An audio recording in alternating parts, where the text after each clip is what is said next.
What's up, everyone? Welcome back to my YouTube channel. I hope you guys are doing good. I hope you are doing fantastic. Welcome back to another banger of an episode. So in today's video, I want us to talk about something that feels a bit controversial when it comes to some groups. And it's okay because we all know that everyone is entitled to their own ideas and their own opinions, okay?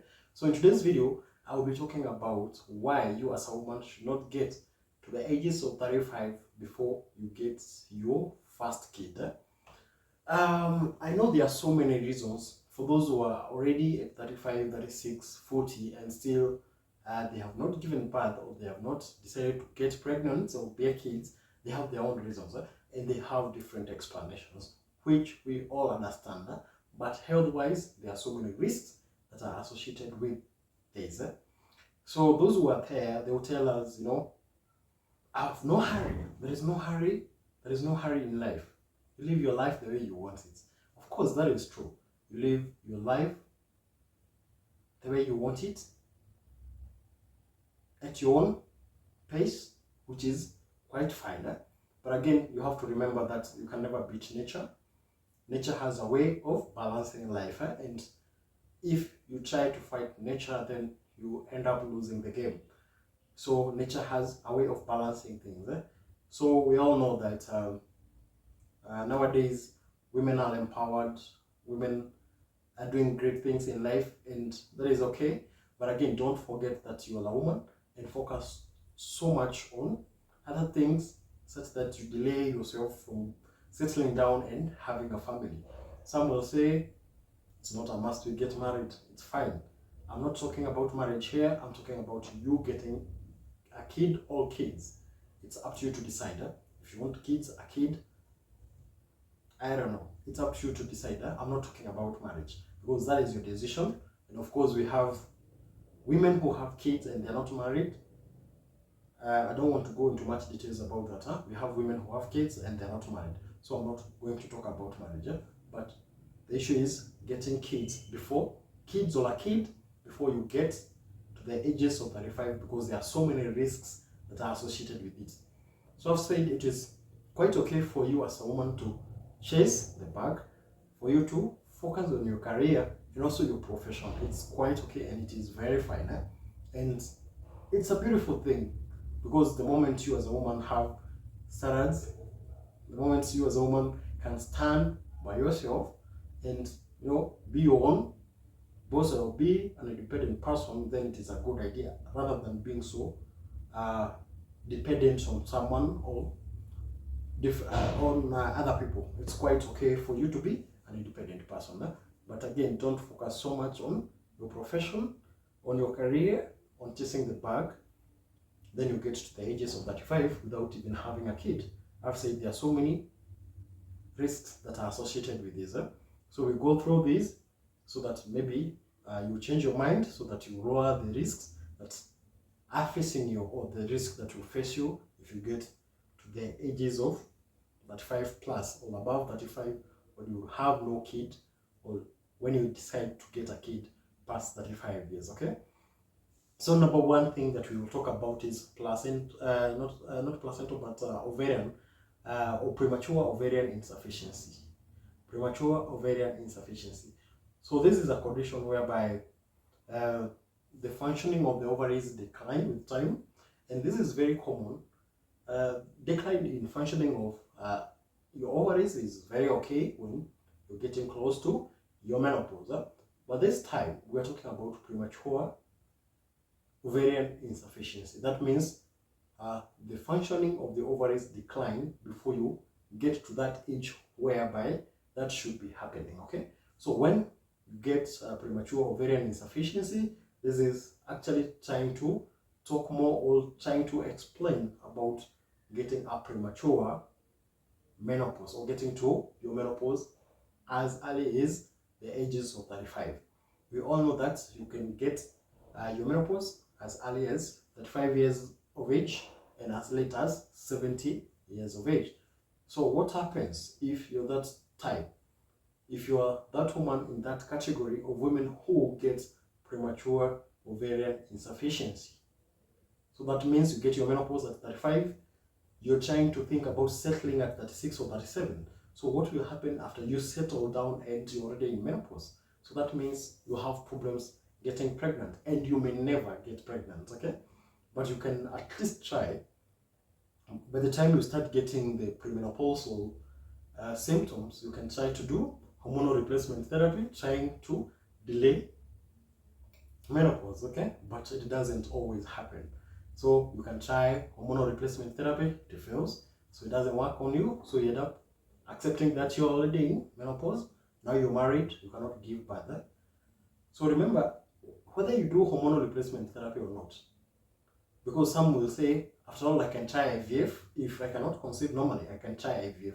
Remember, for IVF to function, then you must have enough or adequate levels of hormone progesterone, because we all know that progesterone is the hormone that helps in maintaining pregnancy.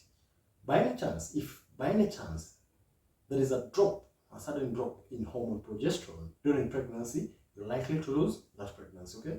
So if you try or if you attempt IVF in menopause, then it is not likely to happen whether you integrate hormonal replacement therapy, because for how long will you do the hormonal replacement therapy?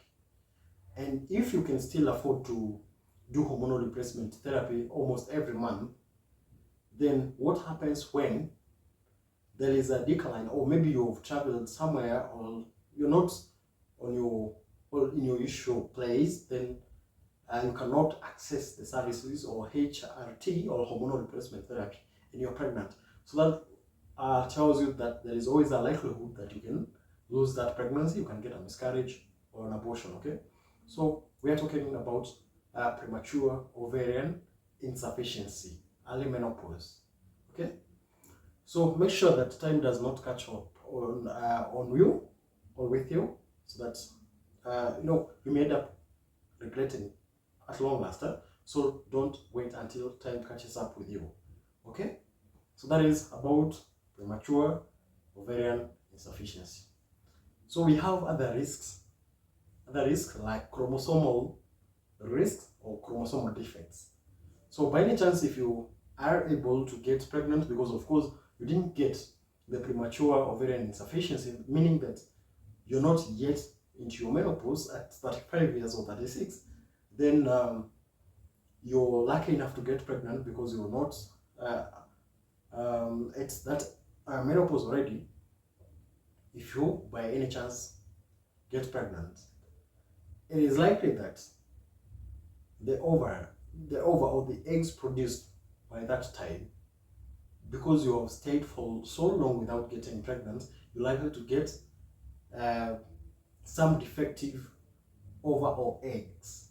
And the moment you have defective eggs, that means there have been an issue, or there is an issue with any of the chromosomes, because of course for the egg, we know the egg gives us 23 XX chromosome, and the sperm gives us XY chromosome, 23 in total, okay? So that when the two combine, or when fertilization takes place, we get a total of 46 chromosomes, okay?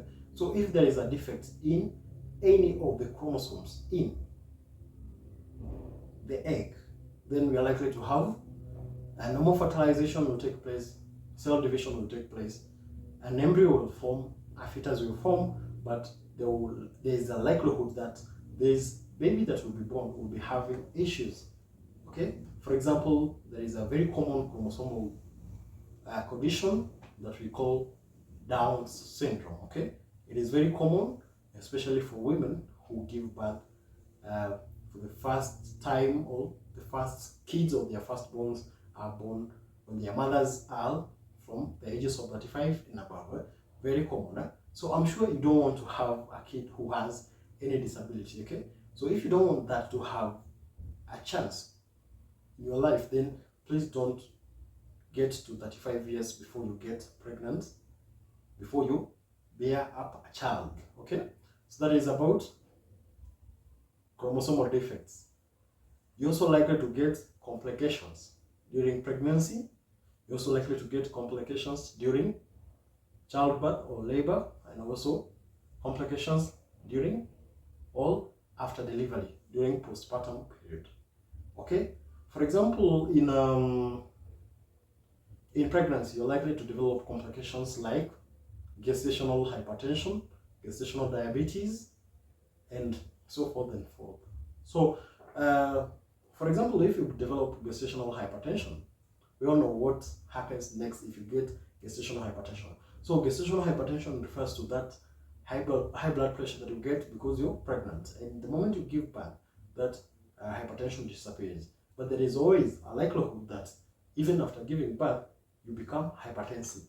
Gestational diabetes, the same thing. You become diabetic because you're pregnant. After giving birth, that diabetes disappears. But there is always a chance that you become diabetic even after giving birth. If you have gestational hypertension, we know what is likely to happen: preeclampsia. Preeclampsia, we know another complication or a further complication of preeclampsia, you're likely to get eclampsia. And these complications are a bit life-threatening. I'm sure you don't want to lose your life when you're giving birth.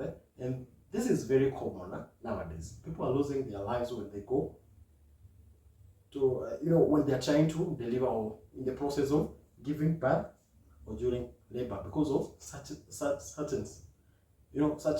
complications. Okay, I'm sure you don't want to get to that point, and for you not to get to that point, you have a chance of preventing such things.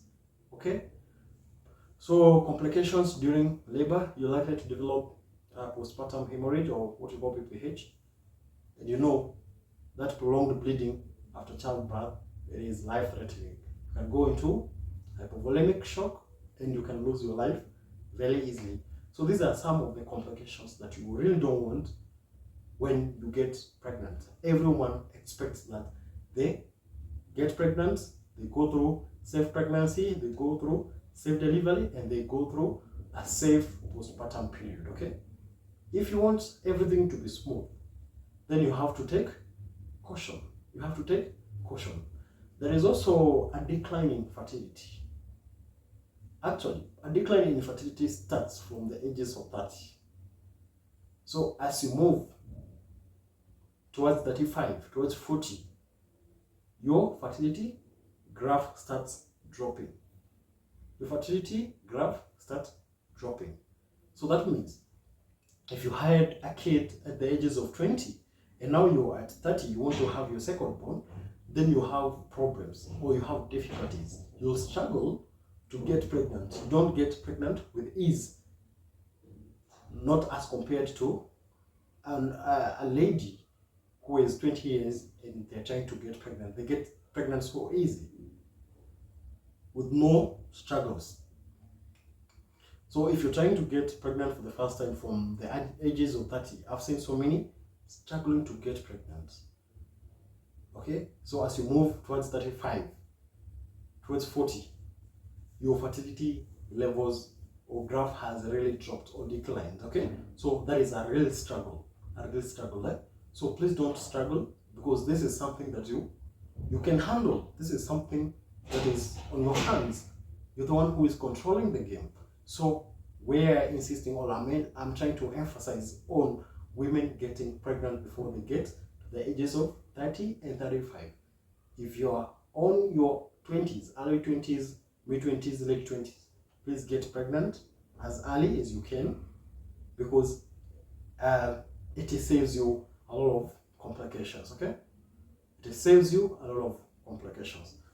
Please take this one seriously. Don't struggle, because I've seen so many struggle and it is really frustrating. Because someone is always calling you, I think I'm ovulating, what can I do to get pregnant? Which drug can I use? Which drug can I use to get pregnant faster? I'm really trying. I'm really eating healthy. I'm watching on my weight because I really need this kid. My husband is frustrated. My husband is giving me a lot of pressure. So I don't know what to do. I don't know how to handle this pressure. But remember, you're the one who brought this problem to yourself. So take this one seriously. Take this seriously. Don't waste your life. If you have to focus on your career, on your profession, You can do so when you have a kid. You just need to bear up a kid, then you continue with you. If you're studying, you continue with your studies, because this kid, if you bear up a kid, this child will not be a neonate, an infant forever. You know, they grow, and I'm sure you can manage that. You can manage that. So focus on your career, focus on your profession, but again, don't forget that you are a woman, and we always say that women are elements of time. So that means that time can catch up with you. Time will always beat you as a woman. So don't wait until time beats you up and then you really get frustrated and bitter in life, because there are so many women out here who are bitter in life because it never worked for them the way they thought it would because of time. So don't be beaten up by time. So I think I've exhausted the channel. If you've not subscribed, remember to leave a comment on the comment section, share this video with your friends, and also give me a thumbs up, and also please remember to turn on the post notification bell so that you can get notified every time I upload a new video. So thank you so much. See you in the next episode.